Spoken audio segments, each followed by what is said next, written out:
Veterans service organization on the planet. We are the American Legion. To begin, let me introduce our first speaker.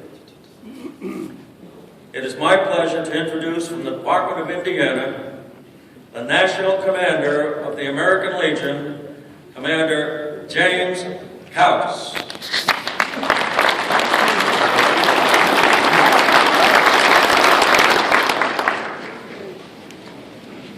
Thank you, Mr. Chairman. It's a pleasure to be here with you all today for this year's Commander's Call. At this time, it gives me a great honor. Throughout our long history, the American Legion has been blessed with outstanding leadership to follow in your footsteps. I am extremely proud of them. They will be right there by your sides. I would be remiss if I failed to introduce the remainder of my leadership team for this year. Larry Rozier, North Carolina National Historian. Ron Barrett, Idaho. The federal government is to ensure the security of the American people.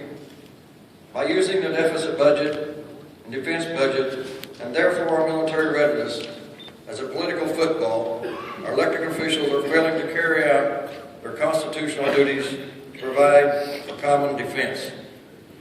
If Congress and administration do not take action before March 1st, the Department of Defense will suffer disastrous mandatory cuts of $500 billion. On top of the nearly $500 billion its cuts already enacted.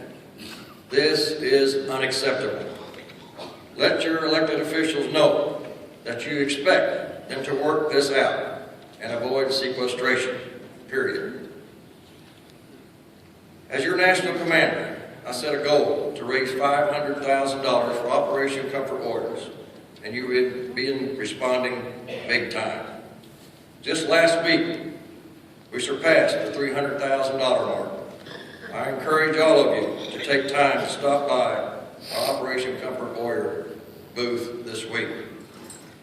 I have been humbled and honored to have personally delivered some of the donations to our wounded warriors down in Georgia.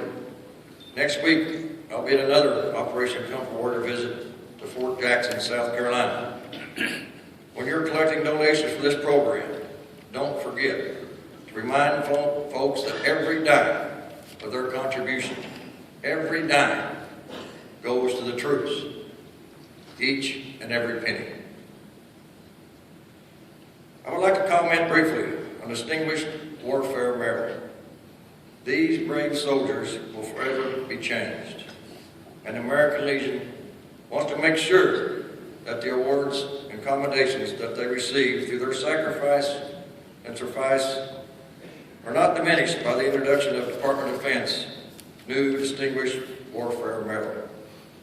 While the medal, which could be earned for extraordinary service to the war effort by launching drones and cyber warfare attacks from places like Nellis Air Force Base in Las Vegas or Tampa, Florida, is certainly worth considering, but it certainly should not rank higher than the medals of honor that are earned at the cost of American lives.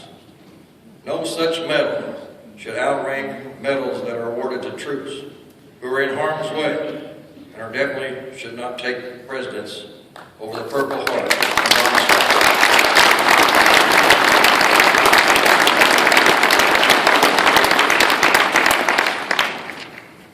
The soldiers of whom will make a career out of their military service will be depending on TRICARE for themselves and their families as part of the retirement compensation package. Yet, out-of-pocket TRICARE costs have gone up twice in just this past year alone. Americans who have dedicated their personal and professional lives to defending this country used to be able to return to their military treatment facilities for the health care they were promised once they retired. Sadly, the Department of Defense and Congress decided that it would be better to outsource part of their care and start pushing our retirees out of the military facilities. Now, retiree health care is being blamed for everything from Department of Defense not being combat ready to military raising being in jeopardy. Making sure Congress knows to tell Department of Defense to leave TRICARE alone and stop insulting us by taking money away from military retirees and their families in an attempt to balance the budget.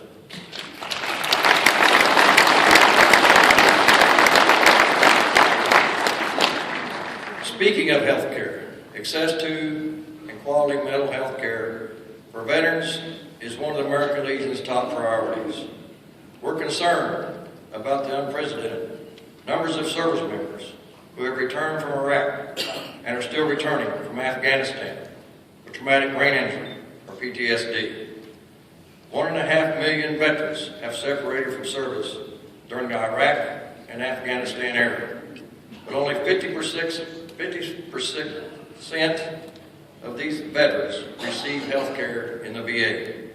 The American Legion is concerned about the remaining 44% who may have fallen through the cracks because, according to VA, 53% of these veterans are still being diagnosed and treated for mental health disorders.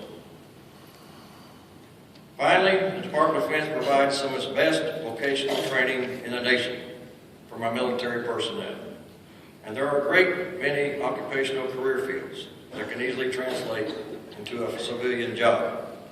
But many of these occupations require veterans to obtain a license or certification in the civilian sector before they can go to work. Every year, skilled service members leaving the armed forces miss out on the chance to quickly move to good, high-paying, career-building jobs. Why? Because they had to repeat a lengthy and expensive civilian retraining program in order to meet their job licensure and certification requirements, often for the exact same thing that they held while they were in the military. While the federal government has played a limited role in certification and licensing arena, state and local governments have the private sector to play a much larger role. To make the largest impact possible for veterans to quickly get civilian jobs, everyone needs to be on the same page. The federal government, the Department of Defense, all 50 states, and all of the private and business organizations. The federal government is uniquely situated and is obligated to take the lead on this jobs issue, not only to overcome old attitudes, but to set the example. My fellow Legionnaires, you're here to make sure that your elected leaders know where they can make the most impact and help the veteran community the best. While you may not see the effects of your work today, before you leave Washington, D.C., just remember, these efforts and your voices matter. Your elected officials will listen to you because they know that you represent the greatest military service organization on the planet. You represent the American Legion.